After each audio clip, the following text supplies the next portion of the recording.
Hi my lovelies, welcome back to my channel.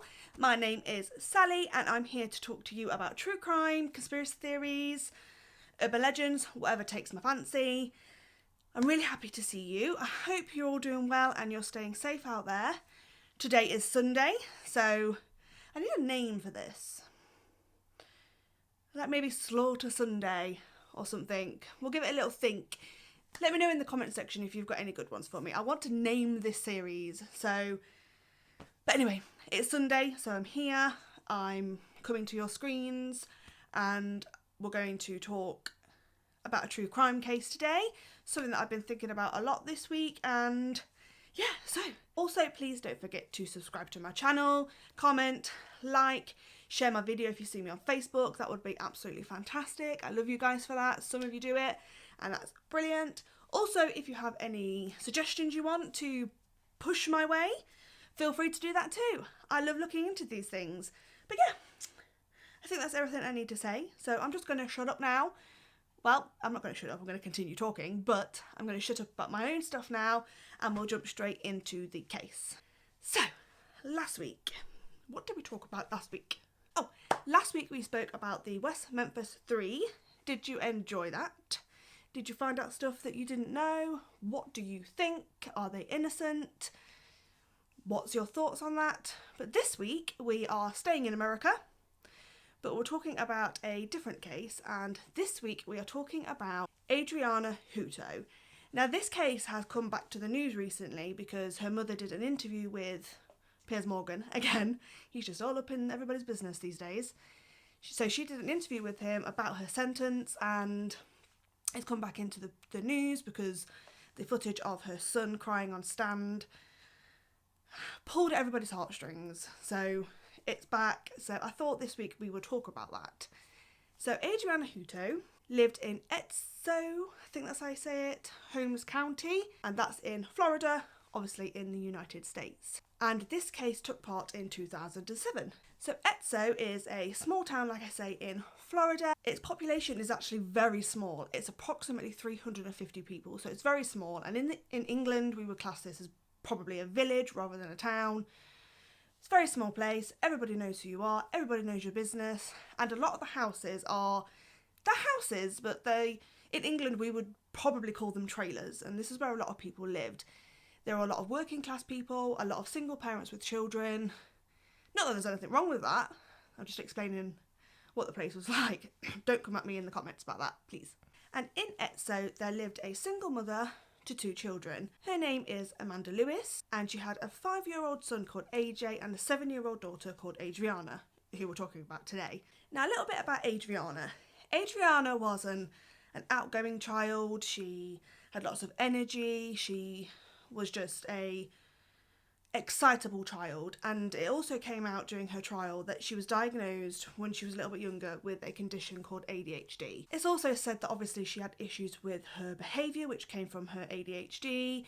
She also wet the bed frequently. She played up. She was just a general child who had behavioural issues, and she had ADHD, like I've said 4 times now. So she was just a challenging child. Whereas her brother, AJ, on the other hand, who was obviously 2 years younger than her, he was a very relaxed child, he was very mellow, he was very well behaved.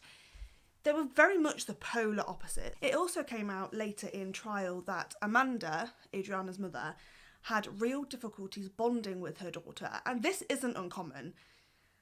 A lot of parents do have trouble bonding with their children if they have behavioural issues because they get easily more stressed, the situations are more difficult, and it's very, like I say, very, very common that this kind of thing would happen. But she does say in her interview with Piers Morgan, which I will link below, by the way, that she loved her daughter extremely much, and her bond with her daughter was beginning to get better. Now, Amanda herself, she had quite a normal upbringing. Other than the fact that her parents divorced when she was very young, nobody could really say that she was a bad person. Again, when she was a teenager, she had some behavioural issues, just like all teenagers do, but she had a relatively normal upbringing. However, when she was a teenager, she did have another baby, and she had a son. Unfortunately, her son died when he was 16 months old, and after the autopsy, it was determined that he had a seizure, and unfortunately, that is what took his life. She really struggled with the death of her son, but like lots of people that have lost their children, she managed to not move on with her life, but she managed to pick herself up and try and carry on. At the time of the crime, Amanda was a nighttime care worker, so she was extremely exhausted, she was overwhelmed, and like I've already said, she was a single mother. So she was a single mother trying to raise 2 children, one who had behavioural issues, and she was a nighttime carer, so she must have been absolutely exhausted. I'm just putting that out there as a side note before we get into the day, okay? So on the 8th of August 2007, Amanda makes a frantic 911 call, and during this call she states that her daughter had fallen into the family paddling pool and she wasn't breathing and her lips were purple. She was begging the operator for help. She was like I said, she was frantic, she was panicking. And I've heard the 911 call and you can freely see it on YouTube. Again, I'll try and link it in the comment section below.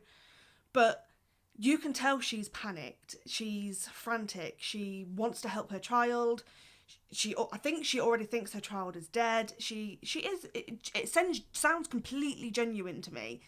It sounds like she is a mother who has just come across her daughter drowning in a swimming pool. That's my personal opinion of the call. But I urge you to listen to it and then you can let me know what you think of the call. Other people might see it a different way. So like I say, I'll link it below. Please listen to it if you feel like you can. And just let me know what you think. The emergency services did arrive very quickly. Within minutes they were there. The little girl was on the ground next to the swimming pool and they quickly got her up and they quickly took her to the emergency services, to the hospital, to A&E.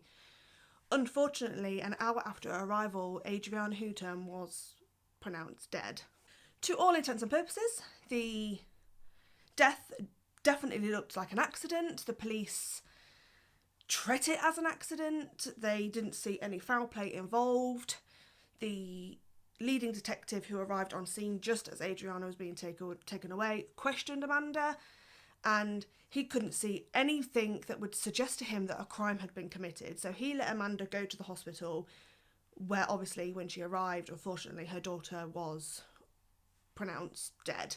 When the detectives spoke to Amanda, she told them that she was playing outside with the children and she went in to go and get a drink or whatever she needed to do. And when she was inside, her son came rushing in saying that Adriana had got into the pool. Now, Amanda had already told the children not to go in the pool because it wasn't the warmest day of the year. So she just thought Adriana had gone against what she said and she was splashing in the pool. She had no idea, in fact, that her daughter was drowning. So she told AJ to go back outside and tell his sister to get out of the pool because she wasn't supposed to be in it. So off AJ went to tell her.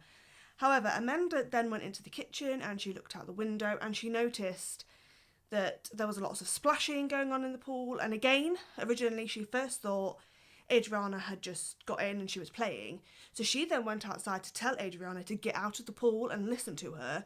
Unfortunately, when she got out there, her daughter was under the water and she realised that her daughter had fallen in. So she immediately dragged her out of the pool and called 911. This theory was very plausible because the children had a little red wagon in their garden, and before she went in to get the drinks or whatever she was doing, the children were playing with the wagon, but the wagon wasn't near the pool at the time. However, when she went to get her daughter out and when the police arrived, the wagon was at the side of the pool and it did have little footprints in it that could suggest that Adriana had climbed up into the red wagon and had just fallen in. The lead investigator, like I say, didn't see any foul play involved, so he went back to the station to fill out his paperwork and close the case. However, while he was there, he received a phone call off Amanda's mother, who is obviously Adriana's grandmother. Now, the grandmother had come after the incident and she had taken AJ away to her house to get him away from the scene. But at this moment, she told the detective, you really need to hear what AJ has to say. The detective was obviously intrigued, I guess is the right word. He was intrigued in what AJ had to say. So the grandmother brought AJ down to the station so that he could talk to the detective.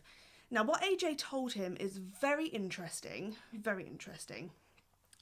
So AJ told the detective and his grandmother that his mother had held Adriana's head under the water.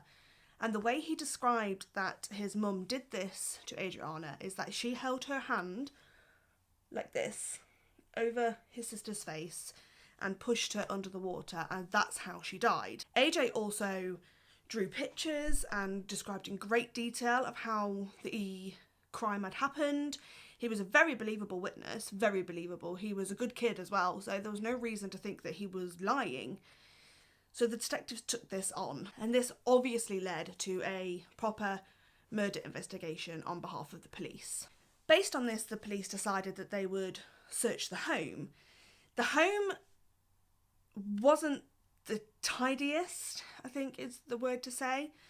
The police did discover that the bedroom had no toys in it. In fact, the whole house really had no toys in it, and the bedroom stunk of urine, and the beds didn't have bed sheets, and it just looked like a really unkept, untidy home. And this is when they thought that Amanda could possibly be abusing her children. So they obviously brought her in. They brought Amanda in to question her about the crime. Amanda, in regards to the toys, said that she had taken the toys off the children a week prior as a punishment because Adriana had used blue cleaning spray to clean the television, which isn't very good. I'm not 100% sure. I'll see if I can find a photo of what the blue spray was. But apparently that's one of the reasons that she'd taken the toys off them. And in regards to the smell of urine, she said Adriana wet her bed pretty much every night because of her issues, and also she had a dog that peed constantly around the home. This is a very good explanation for the smell. I know myself, being a mother, my oldest is 13, so I know that the smell of urine can be prominent if a child is wetting the bed. Me personally would have cleaned it more. Maybe she did, I don't know. I can't give my opinion on that because I wasn't there. But these were very good explanations. I'm also a dog mum, and I know that dogs can pee everywhere. However, my dog is a year old and he's very much toilet trained, and he doesn't pee in my house. So again, that maybe was a failing of her in regards to training her dog, but that's not a criminal offence. I also want to point out that when Adriana was pronounced dead at the hospital, the doctor that was treating Adriana said that Amanda didn't react. She didn't react in a way that a grieving parent should, in her opinion. She said that Amanda was very cold and she was very matter of fact, and she didn't really show much emotion. And that's not to say that that may mean she's guilty, because everybody deals with grief in different ways. Maybe she went home and cried. Again, we weren't there, so we can't say. We can only base it on what witnesses have said that they saw, and that what they found was a little bit weird. Now, I mentioned earlier about Adriana being in trouble because she had sprayed blue spray on the TV and essentially broken the TV. And now, in other meetings with AJ told detectives that the day that his sister was killed, in his view, was the exact same day that Adriana had sprayed the TV with blue spray. So he was connecting both of these together. And he was saying that his mother was very angry at what Adriana had done, and then she got so angry with her that she put her head under the water. Obviously, he's 5, so he's not going to sit there and say, my mother murdered my sister. He doesn't understand that. But what he was saying made detectives and other people believe that Amanda had drowned her daughter because she was angry and she just lost her shit, basically. In September of 2007, Amanda was arrested on 1 count of first-degree murder. She pleaded not guilty, and she was offered a plea deal from the prosecution to where she would get life in prison or something. I couldn't actually find what the plea deal was. But she rejected this, and she decided that she wanted the case to go to trial because she was completely innocent. The trial started in February of 2008, and AJ was called as one of the main witnesses for the prosecution. Now, again, you can see the footage on YouTube, but something that I pulled out when I was watching the footage is that when AJ entered the room, he was obviously put up onto his little chair, and he was talking to the prosecution, and the prosecution asked him about his mother and if he could see his mother in the room, and he said no. But Amanda was sat at the defence table. They asked him a few more questions, and then they pointed out, in fact, that his mother was sat at the table next to where he was, and he looked over and finally he recognised his mother, and the poor little soul burst into absolute fits of tears. It's very much a lot of stress to put on a little child. He's only 5 or 6 years old. Could you imagine the stress of going up against your mother? He must have known some of the seriousness of what was happening, and he didn't recognise his mother to begin with, and that must have been quite traumatic for him too. Maybe she looked very different, I don't know, but it must have been very difficult to know that he was saying all these things with his mother sat watching, and she was crying, obviously, because she's claiming that she's innocent, and the main witness against her is her own child after losing 2 children in her life. They obviously moved AJ so he had his back to his mother. They moved him to a little table a bit further across. He had his back to his mother, and he told his story in the way that he can. However, the defence did bring up the fact that AJ couldn't be a reliable witness. First of all, he was a very young child, and lots of young children have very vivid imaginations, and they claimed that he was mixing up the days to when these incidents took place. For example, the TV incident with the blue spray actually happened a week prior, not on the day that Adriana died. AJ was mixing up both of these incidences to make them fit into one day, which isn't his fault. These things happen. Also, AJ went through a very traumatic experience. He basically saw his older sister die. So there could be some kind of PTSD there, and he was inventing things in his head, which was a possibility. Also, his stories changed slightly every time he spoke about it, which again isn't uncommon in a child, and nobody's blaming him. He's a child after all.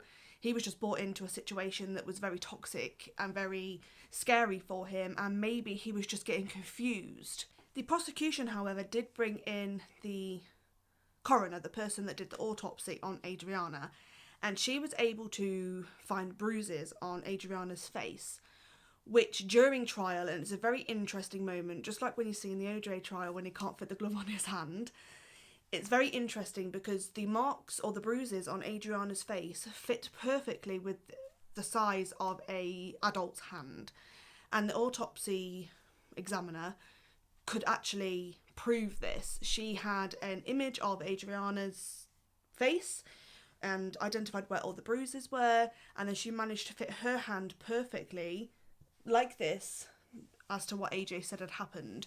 That was a massive moment for the prosecution, and I think that's one of the things that convicted Amanda in the end, despite the fact that the defence said she's a kid, of course she's got bruises. All kids end up with bruises, and you can't always tell where they're from, which I have to agree with.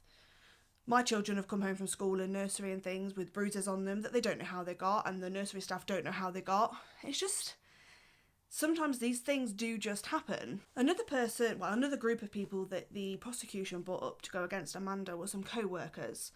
A few weeks before the death of Adriana, Amanda had come into work and she was very cross, very angry, because Adriana had tried to wash Amanda's car with rocks, and she made an off-the-cuff comment that was now being used against her in court. Now, I don't know about anybody else, and I don't know if I'm going to get a lot of shit for this, but sometimes you'll talk about somebody, I've never done it about a child, but like, oh, I could just kill them when you're angry, and you don't actually mean it because you'd never kill anybody. I don't think I've ever said it, but I've heard people say it. And apparently this is what she did, and she came in and she was very, very angry, and she said, oh, I could just kill her. And this was then plucked by the prosecution and used against her as to say that this is her premeditation of the fact that she was going to kill her daughter. And finally, her friends and family were also called to testify against her, and they testified that she wasn't the best mum. She was dirty, the house was always dirty, she never bought the kids toys, and one of them even claimed that Amanda had punched her daughter before. Amanda denies this. She's never punched her. She said that she's disciplined her, as in she's smacked her on the bottom or on the arm or wherever. So she spanked her, but she's never punched her. Again, we don't know if that's true because we weren't there and One of them is now sat in prison and the other one is unfortunately deceased. So we don't know whether that's true or not, but one of her family members or one of her friends said that this is what she did. And again, that was probably another reason that the jury found her guilty of first-degree murder. So I've already given you the spoiler, but 4 days later, after the end of the trial, it only took 2 hours of deliberation, which included a lunch break, for the jury to come back and find Amanda guilty of first-degree murder. She was sentenced to life in prison without the possibility of parole. She was devastated. You could see she was devastated. Again, you can see it on YouTube. She was very upset. In 2010, Amanda attempted her first appeal. That was rejected. She still sits in prison today. There's no word on when she'll be released. I haven't seen anything of her trying to do another appeal, so I don't know whether that's in the works or not. I couldn't tell you. But she does still sit in prison today. Like I said earlier, she's done an interview with Piers Morgan called Killer Women. I think it's actually episode 1. I'll try and, like I say, link it in the description so you can watch that.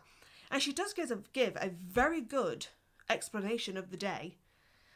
She does explain things very well, and it makes you question whether she actually did it.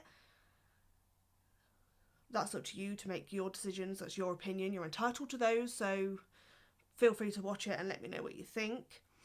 I did manage to find that AJ had been put with a foster family after the trial had ended, and he is now, I think he is now of legal age, so he can reach out to his mother if he intends to. No word on whether he has or whether he wants to. I don't know whether that's likely. I don't know his thoughts on that, and it's not fair for me to try and poke and prod in that anyway. When this happened, he was a very little boy and his life has been changed drastically, so it's best to just leave him, get on with his life. I do hope that he wasn't confused. Well, do I?